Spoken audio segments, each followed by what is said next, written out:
గురువుగారు, రిలేషన్స్‌లో గొడవలు, పిల్లలకి పెళ్ళిళ్ళు అవ్వట్లేదనే సమస్యలు ఈ మధ్య మనం ఎక్కువ వింటూ ఉంటాం కదా! అవును. ఇలాంటివన్నీ జాతకాల ప్రభావం వల్లనా? లేకపోతే వాస్తు ప్రభావం కూడా ఉంటుందా? యాక్చువల్‌గా మనకి ఇవన్నీ ఆగ్నేయ దోషం వల్ల వస్తాయండి. ఆగ్నేయ దోషం ఉండటం వల్లనే ఇలాంటి మేజర్ ప్రాబ్లమ్స్ వస్తూ ఉంటాయి. ఈ రోజుల్లో మనం ఎక్కువ ఈ కోర్ట్ కేసులు, ఈ వైఫ్ అండ్ హస్బాండ్ గొడవలు, కోర్ట్ కేసులు ఇలాంటివి చాలా ఎక్కువ వింటున్నాం. ఈ రిలేషన్స్ సరిగ్గా ఉండలేకపోవటం వల్ల. ఒకటి అండి, ఫస్ట్ థింగ్ ఏంటంటే ఇప్పుడు ఆగ్నేయం అంటే ఫస్ట్ మనకి వంటగది కూడా ఆగ్నేయం కిందే వస్తుందండి.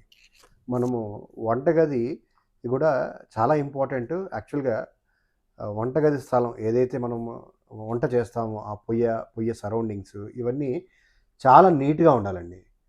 ఏంటంటే ఫస్టు వంటగది, తర్వాత వాష్‌రూమ్స్ ఈ 2 మేజర్ అనమాట ఇంట్లో. ఈ 2 ఎట్టి పరిస్థితిలో చాలా నీట్‌గా ఉండాలి. అంటే మీరు లివింగ్ ఏరియాని మీరు కనపడే లివింగ్ ఏరియాని ఎంత బాగా క్లీన్ చేసుకొని పెట్టుకుంటారో డస్టింగ్ ఇవన్నీ చేసి, అలాగే వంటగదిని కూడా అదే విధంగా అంతకన్నా ఎక్కువగా మీరు నీట్‌గా పెట్టుకోవాలి. ఫస్ట్ పాయింట్ ఇది. ఇది అందరికీ అంటే జెంట్స్ అనో, లేడీస్ అనో కాదు. ఇది ప్రతి ఇంటికి వర్తిస్తుందనమాట. నెక్స్ట్ ఇండివిడ్యువల్ హౌసెస్ వచ్చేసరికి ఈ ఆగ్నేయ దోషం ఎక్కడెక్కడ వస్తుందంటే మెట్లు అంటే ఆగ్నేయం అంటే తూర్పు దక్షిణం అనమాట. తూర్పు దక్షిణంలో మనం జనరల్‌గా మెట్లు అనేది తూర్పు ఫేసింగ్ ఇళ్లలో కడతా ఉంటారు.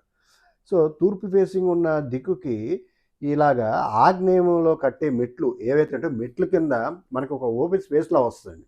ఎందుకంటే మెట్లు కన్‌స్ట్రక్ట్ చేయడానికి బీము, అక్కడ ఒక పిల్లర్ కన్‌స్ట్రక్ట్ చేయటం వలన అక్కడ రూమ్ కట్టుకోవచ్చని జెప్పేసి ఇదొక ప్లాన్ చేస్తా ఉంటారు జనాలు. సో, అలా రూమ్ కట్టి మళ్ళా దాని కింద బాత్రూమ్‌లు పెడతారు కొంతమందైతే. సో, అసలు బాత్రూమ్‌లు పెట్టే లెక్కనైతే ఖచ్చితంగా అసల ఇంట్లో వైఫ్ అండ్ హస్బెండ్ ఖచ్చితంగా కొట్టుకుంటానే ఉంటారండి. వాళ్ళకి డివోర్స్ అయ్యే అవకాశాలు కూడా ఉంటాయి. సో, ఇది చాలా జాగ్రత్తగా చూసుకోవాలి. సో, ఎట్టి పరిస్థితుల్లో ఆగ్నేయంలో మనం మెట్ల కింద బాత్రూములు గానీ, ఆర్ ఎయిదర్ స్టోర్ రూములు గానీ ఎట్టి పరిస్థితుల్లో పెట్టకూడదు. ఇదే కాకుండా ఇంకొక చిన్న విషయం ఉంటుందండి. ఏమవుతుందంటే కొంతమంది స్థలాలు చిన్నగా ఉన్నాయి అని అనుకుంటారు. బట్ స్థలం చిన్నగా ఉన్నప్పుడు కాంపౌండ్ వాల్‌ని ఆగ్నేయంలో వచ్చే మెట్లని అసలు గ్యాప్ లేకోకుండా కన్‌స్ట్రక్ట్ చేసేస్తారు. అది కూడా ఆగ్నేయ దోషం కింద వస్తుందనమాట. ఆగ్నేయ దోషం వస్తుంది అండ్ ఓవరాల్ స్థలంలో బిల్డింగ్‌కి కూడా పూర్తి దోషం వస్తుందనమాట.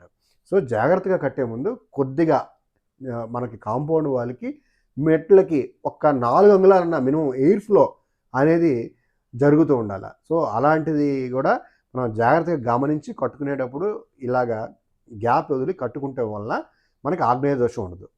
సో, మెయిను ఇట్లాంటి ఇష్యూస్ ఆగ్నేయ దోషం వల్లే మెయిన్ ప్రాబ్లమ్స్ ఉంటాయండి. సో, ఇది మీరు గమనించి చేసుకోగలుగుతారు.